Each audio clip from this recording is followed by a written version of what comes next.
Once upon a time, in a kingdom between the mountains and the sea, there lived a king named King Boroda.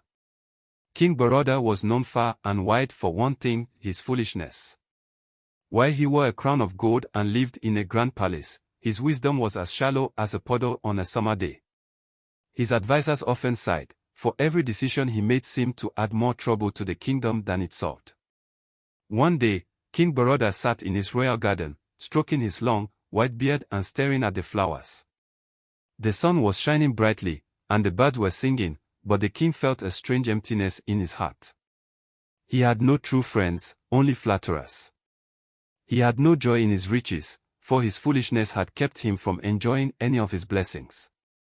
"I wish I could find someone who is wise," the king said aloud to no one in particular.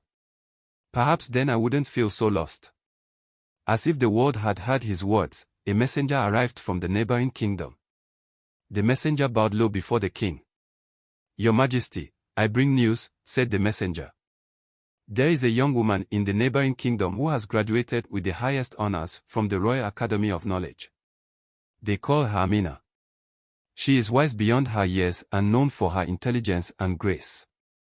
Her family wishes to offer her as a bride to your Majesty." King Boroda's eyes sparkled with curiosity. "A wise woman, you say?" he asked. "Perhaps she can help me make better decisions." Without a second thought, he agreed to marry Amina. He thought, with such a wise wife, I might finally be respected, and maybe I'll learn some wisdom myself. The wedding of the foolish king and Amina. The day of the wedding arrived, and the entire kingdom gathered to celebrate. The streets were lined with colorful banners, and the air was filled with music and laughter. King Boroda, dressed in his finest royal attire, stood at the altar, eagerly awaiting the arrival of his bride. Amina entered the grand hall, dressed in a gown that sparkled like the night sky.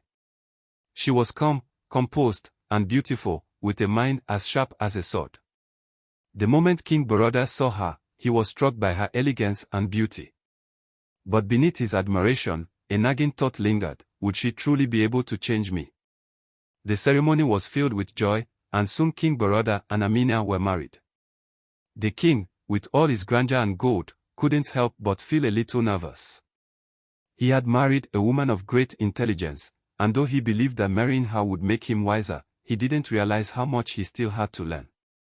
Amina's wisdom shines through. The first few days after the wedding were peaceful, but soon, the king began to notice something strange. Amina, though gentle and kind, spoke in riddles and gave answers that always made him think twice. One morning, King Boroda asked Amina, "What should I do to make our kingdom flourish? I want to be remembered as a great king." Amina smiled softly and replied, "A kingdom flourishes not by the strength of its king, but by the wisdom of its people. A king must first listen, not speak. Seek the counsel of the people and act with love, not pride." The king scratched his head, confused. "But I am the king. Shouldn't I make all the decisions?" Amina's eyes twinkled. A true king knows that his greatest strength lies in his humility. The people's wisdom is more valuable than his own. King Boroda was puzzled. What does she mean? He wondered. But he didn't argue. He began to listen more closely to his people, though he still didn't fully understand. The test of wisdom. One day, the kingdom faced a serious problem. The river that ran through the land, which provided water for all the crops, had begun to dry up. The people were worried, and the farmers begged the king to do something before their crops withered away. The king panicked. What should I do? He thought, pacing back and forth in his throne room. Amina, who had been quietly observing, stood up and said, "Your Majesty, the answer to this problem lies not in a quick solution, but in understanding the root of the issue. Let us travel to the river and see what has caused it to dry." King Boroda was skeptical. "But I am the king. I do not need to go see the river myself. I will send my advisors to deal with it." Amina shook her head gently. "Your Majesty, the solution cannot be found from your throne alone. Come with me, and we will find the truth together." Reluctantly, the king agreed. He and Amina journeyed to the river, where the villagers gathered in worry. When they arrived, Amina asked the villagers to show her the source of the river. They led her to a large, cracked stone that blocked the flow of water from the mountains. This stone has been here for years, one of the villagers explained. It was placed by the gods to protect the river, but now it is blocking its flow. Amina knelt down and examined the stone. The stone must be moved, but it must be done with care. If it is moved too hastily, the river may flood the valley. With the help of the villagers, Amina guided the king and the people in carefully lifting the stone. The water began to flow again, slowly at first, but with great force as the stone was fully moved. The king stood in awe. "You were right, Amina. The problem wasn't as simple as I thought. But your wisdom saved us." The foolish king learns a lesson.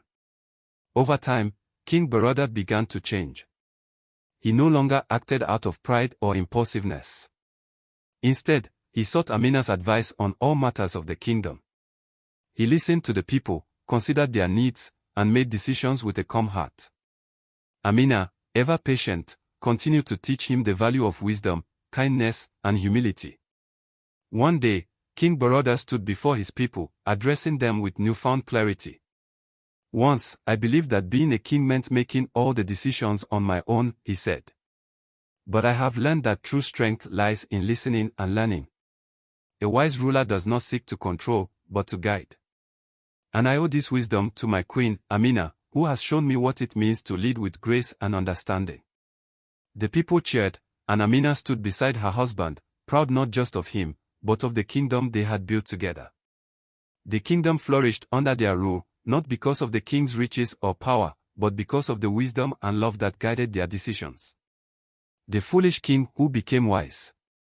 And so, the foolish king who once thought he knew everything, learned that true wisdom didn't come from titles or gold, it came from understanding, humility, and the willingness to learn from others.